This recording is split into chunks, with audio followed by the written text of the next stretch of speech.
The most disturbing Reddit communities. Reddit, you are disgusting. The CEO, the officers, everybody who's in this company is 100% liable for everything that's happening. The explicit stated purpose of the subreddit is to damage a person's reputation, to collectively attack them. Just beneath the surface. Bro, Reddit's such a crazy place, but I think it like perfectly represents America. And this is what I mean by that. Like, it's totally free speech. You can do whatever you want, bro. Like, you can post videos of people literally getting their head chopped off, of fucking the worst shit that humans can fucking conjure up. You know what I mean? So it's just a place that doesn't really have any boundaries. So it just turns into it can be a fucked up place, bro.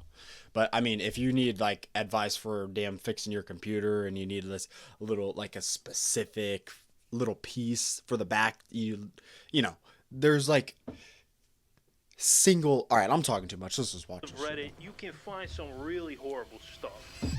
Reddit was built on free speech, but some people turn that freedom into something dark. Today we'll explore the most disturbing communities on Reddit. We'll start with the weird ones and work our way to those that are absolutely disgusting. So as you guys can probably hear, I am sick right now, but I'm still making these videos for you guys. I am really trying my best to not miss a weekly upload, but we are getting pretty close, so it would mean the world if you subscribe, and I promise to do my best to be as consistent as I possibly can. I'm Visual Adventure, and you are awesome. I got this guy from Joe Bart. In 2013, a strange community appeared on Reddit. Antiwork. It was called Antiwork, but Antiwork wasn't your average discussion board. It was a place for people who hated the idea of having a job. They thought it was wrong that people needed to work just to afford basic needs. Antiwork's tagline made their message clear. Bro, I don't understand this, bro.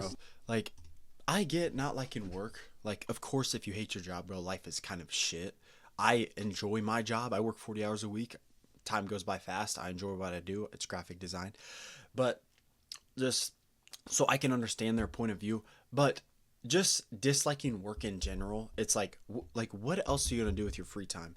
Like, if you didn't work and all you did was sit at home all day and watch TV and, you know, whatever, jack off, eat food, bro, that's like, there's no fulfillment there at all. It's so boring. Like, I have to be busy. Like, I stream, I wake up, cook breakfast, stream for an hour, go to work for 8 hours, lift, come home and stream, watch 30 minutes of a show or YouTube, Joe Bart, Queso, Jinxie, whatever, or an anime. Right now it's JJK. I just started episode 3. It's godly. I'm rewatching the first season so I can rewatch whatever. Anyway, and then I wake up, do the same shit. But like, I'm never not doing something, but I need that. Like, I have to be busy. Like, that's just how I've been since high school. So that's just kind of how my fucking brain works. So I don't understand how you can just go through life and not do shit. Like, it's just, there's no fulfillment. It's just so boring. But whatever. That's just me, bro. The rich. They invited anyone who wanted to end work or enjoy a work-free life to join. It was an active group. Members shared stories about bad bosses, burnout, and how work ruined their lives. One post read, "Why do we have to work on a planet none of us asked to live on?" Another said, "I don't need a job and I feel great. There's nothing good." That's just a terrible outlook on life. Like, if you have that, like, your life is gonna suck. That having a job would do for me. They even recommended books that supported their beliefs. Their favorite titles were The Abolition of Work and In Praise of Idleness. For years, Antiwork was a strange small community. I think a world where nobody works, it's probably gonna suck. Like, and it could be good if everyone had hobbies to spend time doing, but not everyone has hobbies that they like doing. Like, most people, I'd say the majority of America has their 9 to 5. They work 40 hours a week. They go home. If they have a family, they have to, you know, spend time with their spouse, raise their kids. If they're by themselves, they probably play video games or watch YouTube, whatever. But they just like, they go to work not wanting to go to work. They get home and then they just have to wake up and do it again. Like, there's no happiness there because they have nothing. Like, the only thing that their job consumes them because they have nothing else to do. Like, I go to work and I enjoy doing work because I do my 8 hours and now I feel like I've earned my ability to lift and stream again. and post YouTube videos and post TikToks. It's literally IRL game, bro. I fucking love video. Like, games are the best thing to ever be invented, bro. It's a game as an objective that has obstacles and there's an end goal. That's what it is. That's what life is. And if you view life like that, bro, life becomes pretty fucking fun. But if there's no job, it's just so boring, bro. It had a few thousand users. Then the pandemic hit, and suddenly Antiwork didn't sound so crazy anymore. The pandemic sent the world into lockdown. Which I kind of do think universal basic income may become a thing with AI. I don't know. It's not a for sure. Because, like, as you can see, like, obviously AI is taking some jobs, but there's going to be a lot of jobs left. And it's going to make new jobs as well. You know, like, they pretty much thought the same thing, probably not to the same extent as when, like, you know, we started using machines. You know, it went from when World War II, I think it was World War II, maybe World War I, when we started using, you know, assembly lines. Like, it just was a better process than what we had before, right? And then we made machines that replaced the people in those assembly lines, but we still had some people, like, you know, if it's an assembly line, there still needs to be a human component to, like, you know, place the object on there, take it off, whatever, you know. But now machines can do that as well, or the machines just become better because our technology is better. So, you know, people thought, oh, machines are just going to take everyone's jobs, which is true, but more jobs have been made. So, you know, and this Reddit is kind of pointing towards that universal basic income. Like, if that is true, where AI just does everything, and, you know, let's say I work for a graphic design company, right? I design junk mail. If there was a robot that took my job, all the robots would do the job. Everything, robots, AI would do everything in there. It wouldn't even need humans anymore, but it would still make money. And the robots can't get paid, so that money would just go back to us. That's kind of how it would work, and in, like, a simple terms. So, you know, and now everyone has this free time. Everyone's getting paid for, you know, at least food and stuff. But I don't know, man. It's just, I don't know if it's going to do that. Lost their It's job. possible, Others but I were don't think stuck so. in miserable jobs for low Maybe. pay. For the Not first that it- time, whatever. people everywhere began to question what work actually meant. And when they searched online for answers, they found Antiwork. Within a year, the subreddit grew to 1.7 million members. But the new members weren't like the originals. They had different views on what it meant to be anti-work. The early members believed work itself was wrong. The newcomers just wanted better working conditions, like fair pay, reasonable hours, and basic respect from bosses. Now, two ideas were sharing the same space, and it created a lot of arguments. There was a lot of infighting amongst these groups, but even worse than that, the fringe minorities of these started to become representative. That tension was building, and it was about to explode in front of millions. What in is late this 2021, dark Fox turn News gonna heard be? about the Antiwork subreddit. They wanted someone from the group to appear on national television to explain what it was all What? about. Almost all the moderators voted to decline the offer, but one person insisted on doing the interview anyway. Her name was Doreen Ford. Doreen was Antiwork's lead Is that a moderator. girl She was or- also one of Antiwork's original members. well, She helped I don't- build the I think it's community both, from the ground or up, neither. and despite everyone's warnings, she insisted on doing the interview. In January 2022, Doreen appeared on Fox News. He She turned was she, I think. representing over Yeah, a for million sure. Antiwork I mean, look at that members, face. and things went wrong almost immediately. Doreen looked uneasy. She kept glancing away from the camera. Then the host asked a straightforward question. Doreen, why do you like the idea of being home, not working, but still getting paid? Doreen tried to explain her philosophy. I wanna but hear the halfway voice. through, she said something that ignited a firestorm. So I think laziness is a virtue in a society where it hasn't taken that people much constantly estrogen. want you to be productive 24/7. Laziness is a virtue. That statement was very controversial. The host didn't argue. He just smiled and moved on. He asked Doreen what she wanted to do with her life. She answered. I would love to teach, Teach. work with people and stuff like that. What on would that. you Yeah. teach, Doreen? What? Philosophy mostly. Not long after, the segment ended, and within hours, You're the gonna teach people Antiwork to not subreddit want to work. descended into chaos. That's So exactly remember what we those fucking two did. groups inside Antiwork? One side wanted to abolish jobs completely. The other side just wanted fair pay and better treatment. Well, both sides were mad at Doreen, but for very different reasons. New members were mad because Doreen called laziness a virtue on national television. They didn't want to be portrayed as lazy freeloaders. They just She wanted better working misrepresented explained them. One member wrote, that interview was so embarrassing. It made me go back to work. Another said his mother asked if he was part of the lazy movement that was on the news the other day. The original members were angry for another reason. In the interview, Doreen mentioned that she wanted to be a teacher. Well, teaching is obviously a job. Yeah, Working a job went against everything they believed in. Soon, both sides agreed on one thing. Doreen ruined the reputation. The anger spread fast. It started with a few harsh comments, then it escalated. Members demanded that Doreen step down as moderator. The other moderators thought that was extreme. Doreen messed up, but they still supported her. Other members refused to stop criticizing her. So the moderators banned some users who spoke out against Doreen. But even the bans didn't stop. Lord have mercy. The moderators made a drastic decision.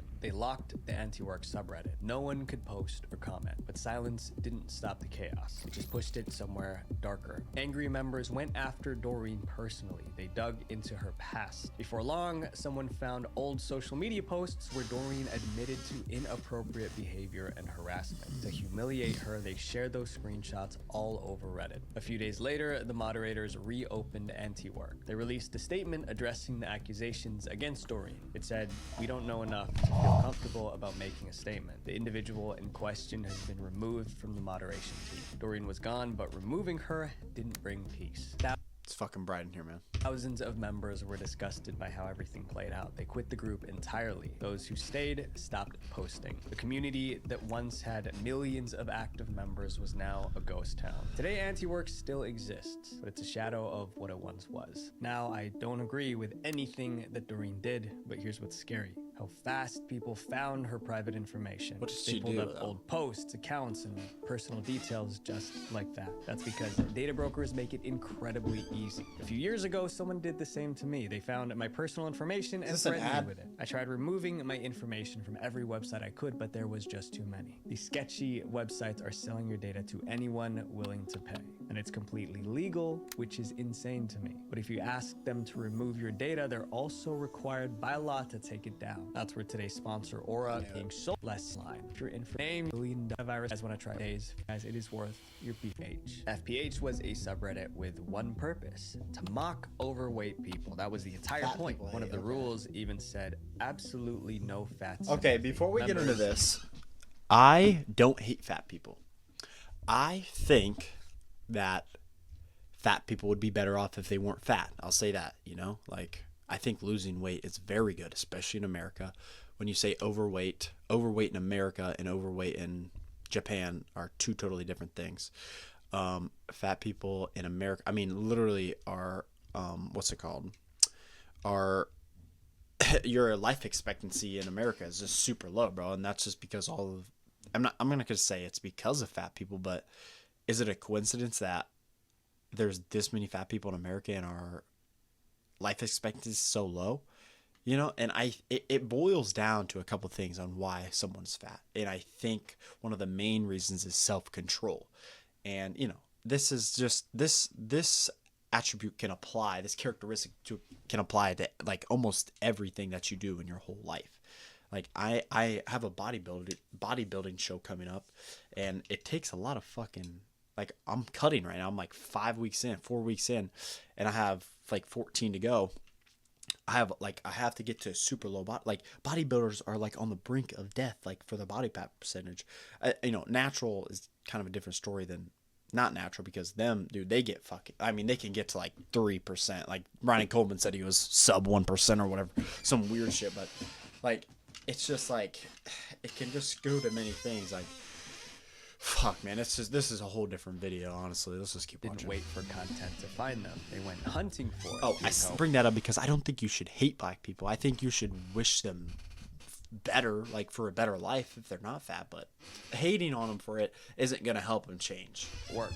The members would scour social media in particular, looking for images of overweight people doing things in compromising situations or looking funny, that they would all then post and sort of get together and mock. They dug through fitness posts, sewing threads, and mental health spaces. No corner of Reddit was off limits. Once they found a photo, they took it without permission and posted it to FPH. Then they wrote negative captions about the overweight stranger in the photo. Every post was a contest to see. This is just keyboard warrior bullshit. Like, don't be doing this. This is just, you're just a trash human being if you do this. You have you have too much hate for yourself if you're doing this to other people. Would write the meanest comment. The more vicious the insult, the more upvotes it got. Eventually, FPH grew to 150,000 members. It became a feeding frenzy of insults. But that raised a serious question. Why did Reddit ever allow something like this to exist? Reddit had a philosophy: free speech above almost everything else. The company believed users should decide what to see, not administrators. That policy made Reddit hesitant to ban questionable subreddits. But FPH wasn't just exercising free speech. They were going out of their way to humiliate people. Ironically, FPH members were happy to mock others, but they couldn't handle any criticism. For instance, one day some of their mean-spirited posts were reposted to a site called Imgur. Unlike Reddit, Imgur had strict rules. So when Imgur employees saw the inappropriate photos, they deleted them immediately. FPH took that as an attack. They claimed Imgur was censoring them, and they decided to fight back. Members dug up photos of Imgur employees and posted them on FPH. Then, as a group, they mocked the staff's bodies and looks. This wasn't trolling anymore, it was targeted harassment, and Reddit could no longer ignore it. On June 10th, 2015, Reddit banned 5 subreddits. FPH was at the top of the list. Reddit has banned a bunch of their subreddit communities, including r/fatpeoplehate. For Reddit, the ban was long overdue, but for FPH members, it was a betrayal of Reddit's free speech roots. To protest the ban, FPH members created dozens of copycat subreddits. Each sounded very similar to FPH. Reddit banned them as fast as they appeared. But the angry users weren't done yet. They focused their rage on a single target, Ellen Pao, Reddit's CEO. They plastered her photos across the site with inappropriate captions. A petition demanding her resignation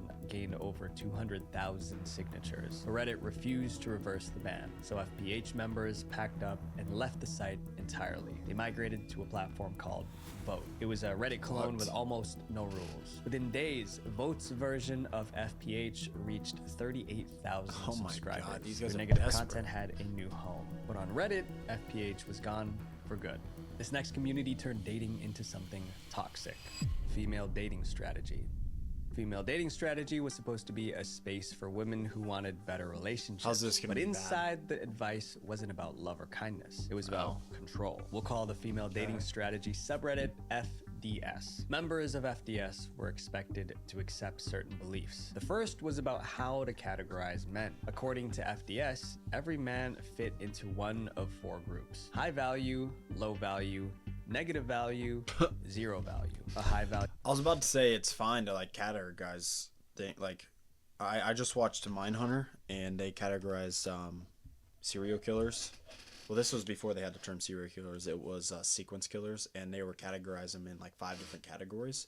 Which, you know, if there's recognizable patterns within subjects and observable things, it's like, okay, that's fine. But those categories kind of derogatory. A man was the type who loves to show his woman that he can provide. He pays for dates and covers most expenses in the relationship. A low value man was the opposite, someone with little to offer. A negative value man subtracts value from your life. A zero value man adds absolutely no value to your life. If a man didn't meet their standards, members had a nickname for him: Scrote. It was their insult for any man they considered beneath them. Another FDS rule encouraged women to date multiple men at once. They called this a scrotation. Savage. Rotation meant a rotation of suitors you were currently dating but not in an exclusive relationship with. They did that to assess each man to see who could offer the most. And in FDS, money was the most important measure of value. The rules made it clear. Generous men are a non-negotiable. That meant not splitting the bill and not dating financially challenged men. Text my But fiance FDS if didn't she- just tell women how to treat men. It also had a weird system of rewarding and punishing members. If a woman disagreed with the group's crazy ideas, she was branded a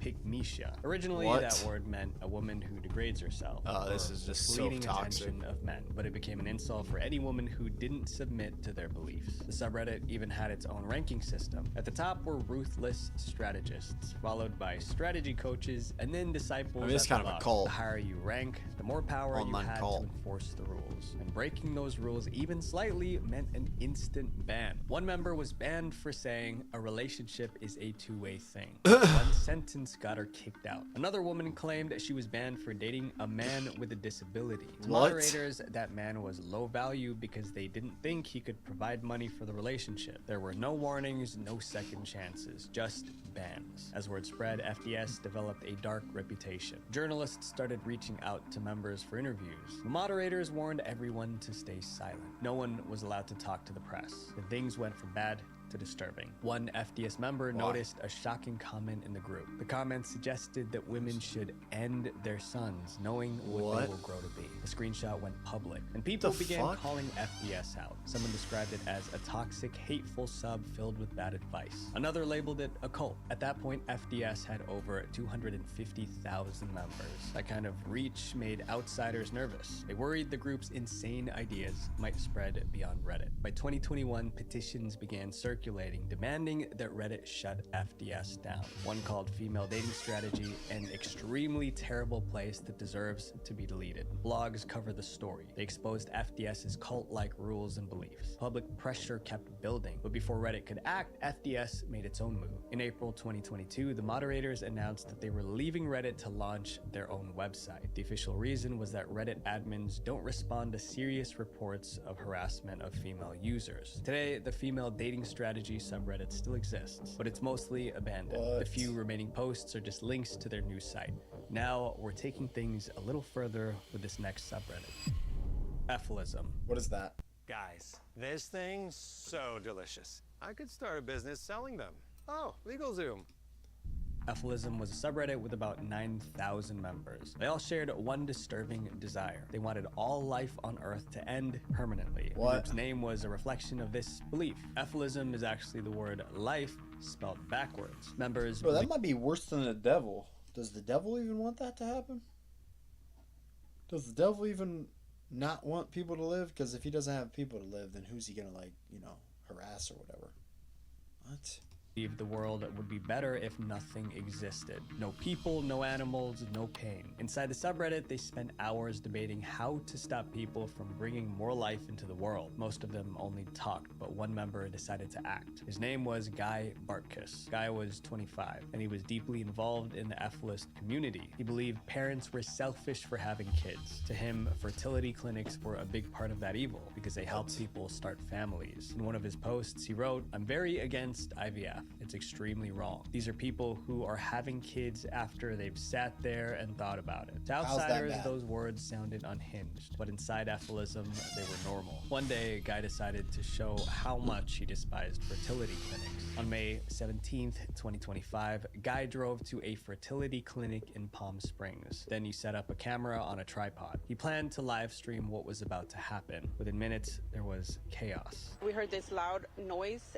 I shook all of our building. It was a big bang. Guy didn't survive. 4 others were injured. When police arrived, they found Guy's camera still recording. It didn't take long to figure out what happened. The FBI took over the case. When they searched Guy's home, they found a website he created. On it was a 30-minute recording explaining his motive. Guy said, basically, it just comes down to, I'm angry that I exist and that nobody got my consent to bring me here. The FBI kept digging, trying to determine if Guy acted alone. Eventually, they discovered he hadn't. There was an accomplice on the loose. The accomplice was Daniel Park. For years, Park secretly helped Guy gather materials to carry out his plan. Mr. Park, who shares Barkus's extremist beliefs, is accused of shipping approximately 180 pounds of ammonium nitrate. After the fertility clinic incident, Park fled the US and escaped to Poland, but he didn't get far. 2 weeks later, authorities arrested him at an airport. He was extradited to the US and jailed. By then, the case was front page news. Reporters connected the ephilism subreddit to the Palm Springs tragedy. Media outlets slammed Reddit for allowing such a dangerous community to exist. Eventually, Reddit gave in and banned the subreddit, but the ephilism members didn't go quietly. They argued the ban was unfair because ephilism wasn't violent, but Reddit refused to reverse the ban, so they created a new subreddit called Ephilism 2. Its description said it was just an alternative to the ban page.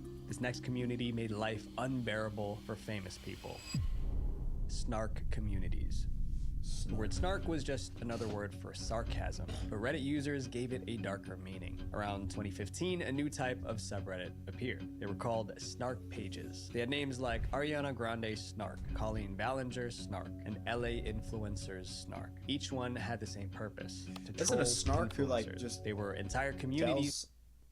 If like for drugs or alcohol, they just like kind of like isn't that what that is? Created to gossip about a single person. Listen, Snark subreddits, they're a place where people go and they gossip and they say bad things about people they don't like. But sometimes members went beyond gossip. They mocked influencers directly on social media. By 2020, there were dozens of snark pages, each one devoted to tearing down one creator. Whenever an influencer got caught up in a scandal, their snark page would light up with activity. Members would gossip, spread rumors, and send horrible messages. But when there was no drama, things got quiet. Too quiet. That's when one group decided to do something different. Instead of waiting for a scandal, they would create one. That's what happened to a YouTuber named Adam McIntyre. Adam was a YouTuber from Ireland. He usually made commentary videos about other YouTubers and internet culture. In 2025, he was approved for a US visa. He was coming to America to film live shows for his podcast. It was kind of like a tour where he could meet fans and perform in person. Getting that visa wasn't easy. For international creators, the process can take months or even years. So when Adam finally got it, he celebrated the moment by posting a picture online. But not everyone was happy for him. Someone already created a Snark subreddit dedicated to mocking Adam. Members of the Adam McIntyre Snark saw his tweet about getting a US visa. They immediately zoomed in on the image. They examined every pixel, every word, every mark. Then one user noticed something. There was a tiny R printed on the document. Members started speculating. What did the R stand for? After some sloppy research, they decided it must mean R1 visa. R1 is a type of visa given only to priests and religious workers. But Adam wasn't a priest. He was a YouTuber. The group decided that Adam somehow got his visa fraudulently. Maybe he lied to the US government in order to enter the country. The accusation spread fast across social media. One comment said, "Adam, tell us, what religious activities did you do?" It became a full-blown scandal. Except it was all false. The R on his document stood for regular passport, not a religious visa. There was nothing illegal about it. But members of the Snark subreddit made things worse. They reported Adam to ICE, the US Immigration and Customs Enforcement Agency. Adam eventually found out that he was reported, and he was furious. This was no longer snarking. This was putting me in government records incorrectly because you don't know how to read a visa. And those false reports could have gotten him detained or even deported. Luckily, Adam didn't get into real trouble, but he wasn't the only one who experienced this type of snark harassment. Trisha Paytas was a YouTuber with over 5 million followers. She's something Fame else. made her an easy target. Someone created a snark subreddit called Trishyland. It was filled with people devoted to making Trisha's life miserable. Inside, members mocked her non-stop. They made fun of her body and criticized her choices. They even threatened to call child protection services on her, not because Trisha did anything. I'm loading Rocket League because I got to turn him here in like They just felt 12 she was minutes. unfit to be a mom. The group even leaked Trisha's bedroom photos to humiliate her. It was too much. Trisha broke down on camera. It's like really like scary, it's frightening. It's not right. Trisha first reported the harassment to Reddit, but for months the platform didn't take action. Then in August 2022, a blog wrote about the attacks against Trisha. They called it a coordinated harassment campaign. The article went viral. It put a huge spotlight on Reddit's snark communities. Other blogs started investigating harassment on the platform. Only then did Reddit take action. Trishyland was banned. Around the same time, the Adam McIntyre Snark subreddit was also banned. Although Reddit removed those pages, the snark culture didn't end. Snark subreddits still exist today, making life unbearable for some people. This next community leaked people's private lives for fun. The fappening. This wasn't just another subreddit. It was the largest hub for stolen celebrity photos. It all began with a massive cyber attack in August 2014. Hackers broke into the iCloud accounts of more than 100 celebrities, almost all women. Once they got in, they downloaded hundreds of inappropriate private pictures and videos. From Jennifer Lawrence to Kate Upton, it is what could be the largest breach of private racy celebrity photos in history. At first, the leaked photos were posted to 4chan. Then a Reddit user saw an opportunity. community. He created a subreddit specifically for people who wanted to view them all in one place. He called it the fappening. Within hours, 50,000 people joined. What? Members treated the leaked photos like entertainment. They celebrated the invasion of privacy. Dude, as you if know what it was were a going game. on there, For the women involved, it was horrifying, especially when they discovered that a subreddit was created just to view their photos. How'd they get them? These women hated it. It's a total violation. The victims put massive pressure on Reddit to act. So Reddit issued warnings. Anyone reposting those images would be permanently banned. Then on September 7, 2014, Reddit shut down the fappening page. The official reason was copyright violation. The subreddit existed for barely a week, but it was too late. Wow. The photos had already been downloaded and saved by thousands. Eventually, the FBI launched an official investigation. What? Between 2016 and 2018, several hackers were arrested and convicted. Justice was served. Holy It came shit. too late for the victims, because once Dude, something too many leaks people have online, them. it never truly disappears. This Yeah. next group celebrated stupidity until it went too far. Darwin Awards.